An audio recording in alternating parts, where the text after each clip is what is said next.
topic of the week, Guerrilla Games' Horizon Forbidden West, the sequel to Zero Dawn.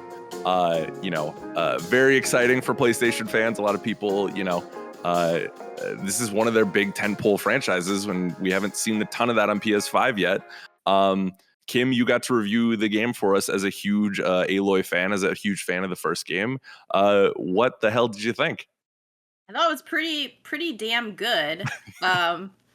It's so hard sometimes with looking at these games because I think something like a sequel, like it improves upon a lot, plenty of stuff from the first game, which I like.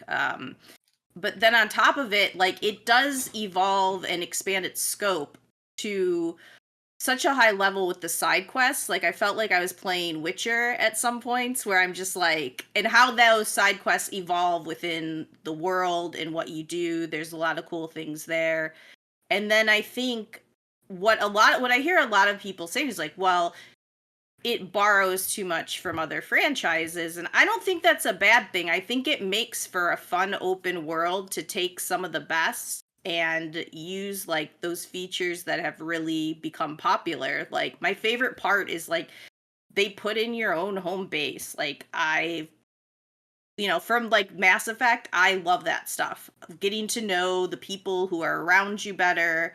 Having Aloy even not be like, she's very imperfect in this game. And I think, she was imperfect last game, but I think to the degree that they tried to show some of her flaws more this time is refreshing. She is a hero, but she's also flawed, and you're going to have times where you're frustrated with her. There's just so much that I feel like this game does well with.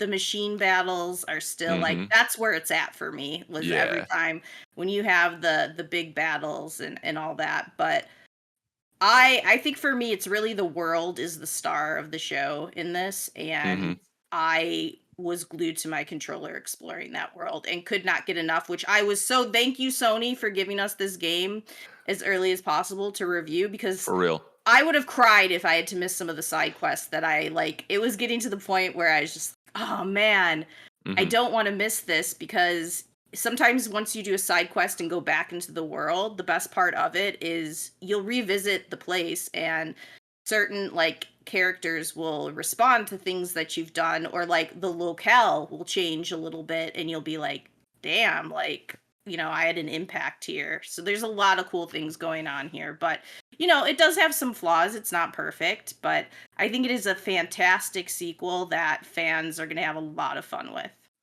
Have they how have they changed the traversal options in the game? I know that we have the paraglider now. Does that I think also doubles as the shield? I was on the Horizon Reddit just reading everybody's theories and stuff because I haven't played it. But one thing that I wanted more of in the first game was better traversal. Like I want to be able to climb things, or I want to, paraglide, whatever. It seems like that's improved somewhat. What are your thoughts on that? I think being able to scan for climbing points, and I think they put way more climbing points in this one where there's multiple paths to everything, definitely helps, because even I was noticing there's always different ways to get around certain situations. And so with the shield wing, the glider, I liked it, but it's one of those things that feels very optional to, like, if you want to really use that I used it when I was on top of things and just wanted to get around to other places faster, but I didn't really use it and to avoid fall damage, obviously. I didn't really use it that much in battle to get away from things. I found it more to be like, you can invest in that and do what you want. The other thing is the pool caster, obviously, being able to climb to those points, and also use that for some of the minor like puzzles. There's a lot of they took should we joke with Uncharted with crates? There's a lot of crates you move in this too to try to solve puzzles. Like I said, took some things from other games, obviously, but I found traversal to be smoother and a lot better, but I know, some people didn't love the pool caster where you can, sometimes like you'll accidentally press a button and hold it down too long and hit the wrong point. Or what is that polecaster? Just It's an ability. It's basically a grapple hook. To pull yourself up to that's different, the word I was places. looking for. Thank you. My brain this morning. I got you. Yeah, it's early. Yeah. So many people want to jump to the glider to be like, oh yeah, it's like Breath of the Wild. I'm like, well, I also have the hook shot now, but yeah, no problem. Yeah. That's cool. I didn't realize that. I know where your brain's at though, Alex, and no, it's not Breath of the Wild. Climbing wise, paraglider wise, it is not. It's but more in that. I mean, I just wanted more in that direction where like, oh, I do want to climb over here and go check this out. And I felt like in the first game, I had to like, okay, well, let me figure out how to run around this rock and like find my way around. Gone. That's gone for sure. And, and cool. I think, again, to Kim's point, the ability to scan and see the handholds, it's not climb anywhere you want, but there's usually a handhold somewhere you'd want to go. And so it is the idea that like in Horizon Zero Dawn, I remember a lot of times you're like, I want to climb up that and doing this weird like jump, like, janking your way up like the geometry to get up there to do it. And you would do it eventually, but like this time they've been like, all right, we'll give you a couple paths to get up there so you can climb and feel like you're doing it. Yeah. Let alone the climbing puzzles that there are a lot of crates in them, but I don't think the crates are ever as like when it's like in Assassin's Creed where it's like, all right, I gotta bring the thing to there, all right, like know what I mean. They are actually they're very minor. How do I get it from there to there? How do I make them work together? What do I do? Like I love the puzzles in this, and I love the way they also include the traversals in it of like, yes, exactly. Cool, climb up there to activate this or find that or do whatever. I exploring the world in this is amazing, both mechanically and then just as a gameplay thing. But I mean, in terms of like right now where we're talking with mechanics of it, like I use the glider all the time. Not in battle, but for me, battle is I try to be stealth on everything. I try to my Aloy is very much put all my points into the infiltrator tree, so I'm coming in silently. I'm striking from a distance. I can turn myself invisible, and then like the glider is jumping and gliding to different things, and it is going up high, finishing the thing, glide to the next thing. Like the game is incredible. Like I just find Horizon so amazing. I came off Dying Light right into it, and so I did heartbreakingly.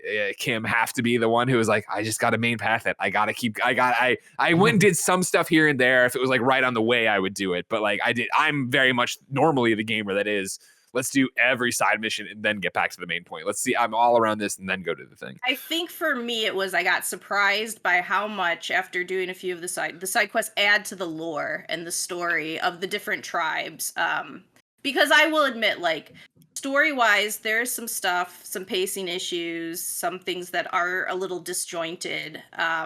But for me, doing the side quests, I felt like gave a lot of explanation to certain things that were missing and made it very like you'll be fine if you don't do every one of them or whatever. But I just, as somebody who enjoyed the lore and wanted to figure out kind of how some of these tribes came to be, what their values are, how they react in certain situations, I found it just adding a lot of like life to the settlements and knowledge that felt valuable. On top of like the side quests give you some of the best weapons in the game. For sure. I was gonna say, there's especially in the beginning, you should, and this is a quest I think shouldn't even almost be side quests, but it's like you meet these sisters, right, who've traveled to Chain Scrape. I love them. Yeah, they're fantastic, right?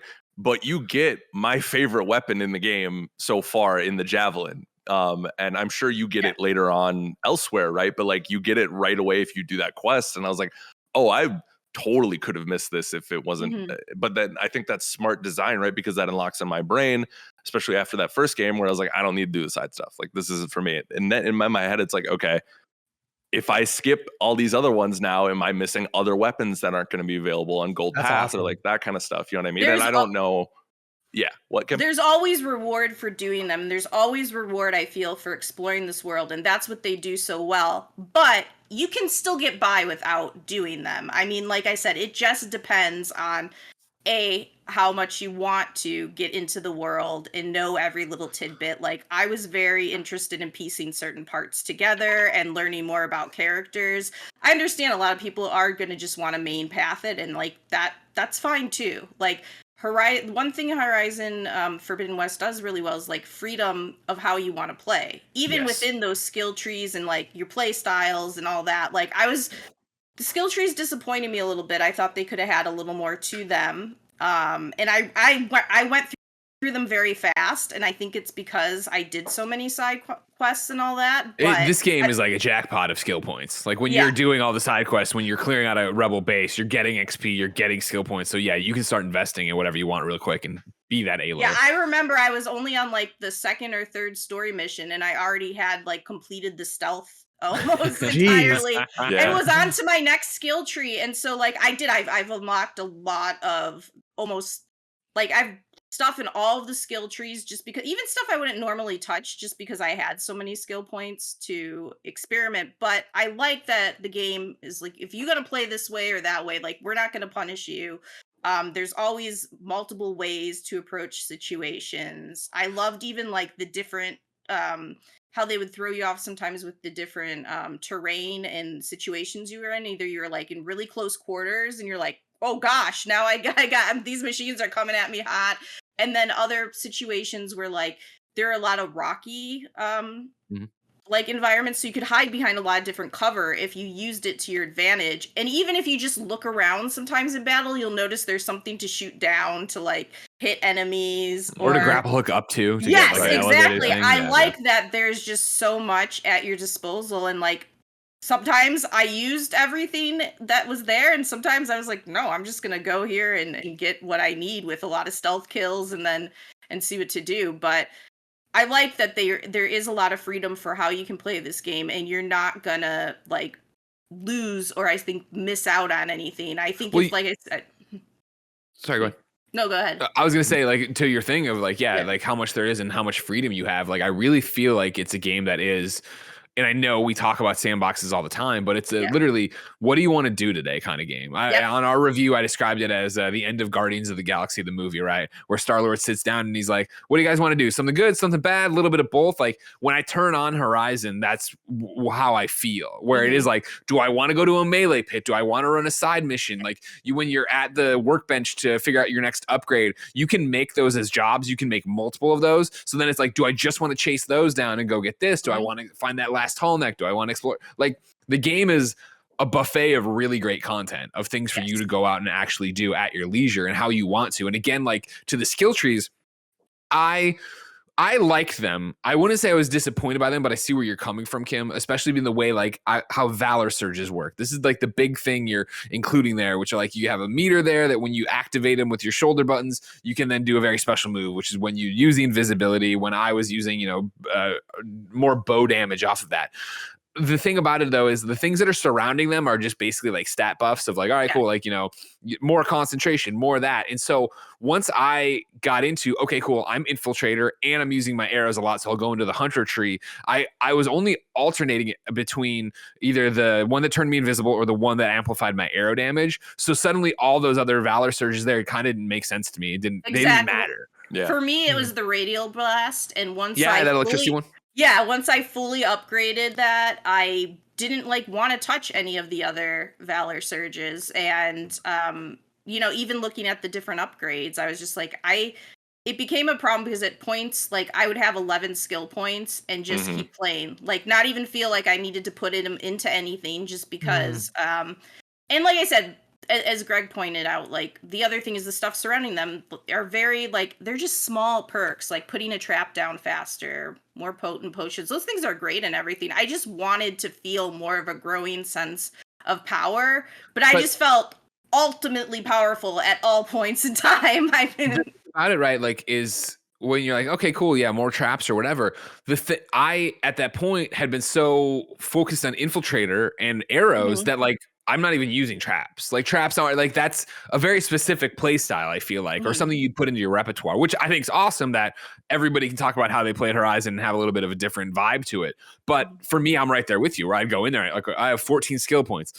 All right, well, I'll go and look and like, do any of these give me more health? Like, you know what I mean? Right. Like, okay, I do this, I can activate. All right, fine, I'll do that and activate that out and be done with it. But it reminded me in a way of like, I feel Assassin's Creed Valhalla has that insanity skill tree that just branches out a star map. But shut up, Siri. Oh, it's about Wikipedia insanity. It has this thing, and like you get in there, and it was always that idea of like, okay, this is way too much, but I can see that I'm putting it into health, or I know that I'm going off the bear tree. So if I go find red, that'll benefit my playstyle. But once my playstyle was set and established and done, it was kind of like, okay, well, here's a buff for a trap or a potion I never use. Like I just don't do that. Yeah, exactly. Yeah. Yeah, they still haven't nailed the skill tree, but it is such. I think overall is very much an improvement over that first game. Oh, for sure. Yeah, we touched on story a little bit. I don't want to dive. No spoilers, right? But like, yeah, Horizon to me is so fascinating because I don't. There are very few games where I've had a relationship with the story that I do in this, and in one breath. Because I just finished and I just started and finished Horizon Zero Dawn couple weeks before this, right? Wow. So it's like the story was pretty fresh in my head. I've never had a game where it's like the main story, right? The modern day with Aloy and Aaron and Varl, right? Is like it's like good, you know. It's like I'm into it, right? But I am so fascinated with the lore behind it, right? Where it's like I like what's going on, and I think it's getting better in Forbidden West. I'm not through it yet, so it's like I think I'm only like 15, 16 hours in. But it's like I'm still like, okay, I need to get to this next point because I want to find out what happened with Ted Faro and Elizabeth, right? Ted Faro. He's just so dumb. worse. Yeah. So worse. Yeah. And like I like Aloy as a character, and I like, you know, Varl, and I, you know, if I had a goofy like facial hair situation, I'd be Aaron in real life. So, you know, like shout out to my boy. Yeah. Which, you know, is both good and bad. But I don't know, like, do you, as people who have beat it, you know, Greg, and we could start with you, like, did you enjoy where the story went? Did you feel like it was an improvement over the first one? I guess I don't know what your thoughts are on that first one. For sure. Well, I love Zero Dawn, and for me, I mean, as a synopsis at the top, right? I think Forbidden West is head and shoulders a better game than Zero Dawn. Like, I think it improves. I'm shocked that it was able to improve on everything from it and be a better game. Like, not that I thought that would be a problem, but there was that concern of when they announced it and they showed it. I was very much like, awesome. It looks like more Zero Dawn. And Alex, I was more like you of like, for Zero Dawn, I was very much like when I got back on Golden Path after going around, dicking around on all the side missions. When I got back on Golden Path, I was like, oh, this is interesting. But what I'm interested in isn't so much what Aloy's doing, but what happened to the world before it. And so when you get there and you get to the end, I felt accomplished. I felt good. And that was great. So for me, and I'm not one of those people who you got to play it this long until it gets good, because Horizon Forbidden West is good from the start, period. Great from the start. But the first 10 hours of this were a lot of me going, okay, cool. It's more Zero Dawn. Like, I enjoy this world. This is fun enough, but like, okay. Like, I'm in and I like it. And I like, oh, I'm seeing people I remember from the Forge and from before, and that's neat. All right, whatever. And then I really do feel like the game has a Breath of the Wild get off the plateau moment where it was suddenly, all right, now go into the Forbidden West. You are on your way for this story. And that was when I was like, oh, okay, what is this? And I felt then it really gets going, and it made me care. If this is a contemporary story, there still is obviously what came before it, but I think the contemporary story here, what's happening in the present, is more interesting than what happened before. Even though what happened before is very interesting and I'm into it, I was looking for answers for what was happening for Aloy in the present moment. It's funny you bring that up because I'm literally at that plateau right now. That's one of like the last things I saw was, you know, Varl and Zoe like looking out. So I'm curious if my opinion changes as I get, you know, further and further in. But Kim, how's the story landing for you? I thought that, you know, Zero Dawn, as we talked about, had like that intrigue of what the heck happened here, what is going on. And now that was all established, the writers were free to dive into more of the sci-fi elements and go there with more of the world, but also like make these characters have a bigger place in the story, and even Aloy, kind of making her more than just like, all right, she's this hero. Okay, what's her place here? I liked that they explored more of her flaws, and for me, the sci-fi parts were actually the things that really I found the most intriguing. I was like, what is going on here? I have to figure out what the heck, where this is all leading and where it takes me. I think, like I said, some of the stuff feels, once you reach that moment too, some of the stuff does feel a little rushed. Like, I wish we had more time with, like, Regalia is like a cool antagonist, but I feel like her stuff is just like, it's brought up as this big plot thing, and then kind of like, oh, is is this okay? Is that it? It's that traditional thing of like when they announced the voice cast and they're like, Regalia is played by Angela Bassett. I was like, oh my God, all right, I'm excited for this. But it's always that thing when a video game puts a celebrity in the game. Like, and I mean, like, you know, a movie star celebrity in the game. It is that like, so are you in the game or are you making an appearance kind of thing, right? Like when Cyberpunk showed Keanu so long ago and people were like, so is he a quest? And they were like, no, he's the entire game. Like, really? Like it's that. And I agree with everything Kim said. Like Regalia is such a cool character, right? And I like where her story goes, but it is like very much like, okay, you did this in probably like a day and a half. Like that's how much Angela Bassett was in the VO booth for this. Yeah, like they said, there's certain things. And I loved, like I said, my favorite thing was just listening to some of the dialogue and banter at the base. I felt like the dialogue was very well done, which made me want to have more time with those characters and even maybe more quests tied to them. Kim, you are speaking the truth right now. I'm the same way. I would walk into the base and you would have these characters that are like your team talking to each other and having little things. And I would just stand there because like it was just their ambient dialogue of them having a conversation about something they had learned. And I was like, yes. But then I feel like the game never has that Mass Effect 2 loyalty mission payoff. Exactly. Where it's like, that's what I was looking for of like, let's go, let's do the thing, blah, blah. And so even like, you know, before, you know, your big mission or whatever it'll be, like there is the normal video game thing of like, all right, we can go, but you should probably check in with the team first. And I was like, you know, and it comes up as optional. I'm like, of course I'm going to do that. And I went to like 2 of them and I was like, all right, none of you are saying anything important. Let's go do the thing. I wanted more payoff there. And also I felt like, despite them giving you more time with these characters, I didn't feel the emotional pull necessarily for them that I would have wanted, like I did with like a game like, you know, Mass Effect, where it's like, oh my God, you know, if that character, I have to like protect that character at all costs. Or I really got to help them on this mission. But I will say, like, the stuff is good and there's like a lot of potential there. It's not that the characters are boring or anything. Oh, not at all. They're actually like, I love Kotalo's backstory in particular, and I think there's stuff there. But yeah, I feel like they started to go into that direction of building more with the characters and not just having this be Aloy's story, but giving her an ensemble, because like I said, last game was all her very solitary, reacting to the world, talk to a few people here and there, this person, and this is very much like we're building to go on a mission together, and we're building up this base, this family almost, you know. And that I'm with you. I feel like that's one of my downsides to this game that I recommend to everybody that I think is amazing. But it is the fact that it doesn't hit the heights of other games we've seen do this kind of stuff, where it doesn't hit the Mass Effect 2 heights of making me care about the team that way. There was like one thing that happened and I immediately texted Blessing. I was like, oh my God. He's like, I know, right? And it was like that. But like otherwise it was just their lives are happening and that's going on. And then it's also, you know, Kim, you talked about Aloy not being a perfect character, which I agree the game shows, but I don't think they ever go into that the way I wish they did. Like I really wish that like she's presented, no spoilers, with some very interesting conundrums in her life here, and also some great chances to really have that thing of like, here's me establishing why I'm the way I am, and this is, and they I feel like neither of them are home runs. They're all like base hits. They're all like, and I don't even like baseball. I don't know why I'm making these baseball references. I agree with you there. Like I think that's my main problem with the story is like, it's not bad. And like I said, none of these, like even the characters, I found them interesting and like, but they are base hits, I think is a good way to put it. Not a home run, but like, yes, I think that they definitely have room for improvement there.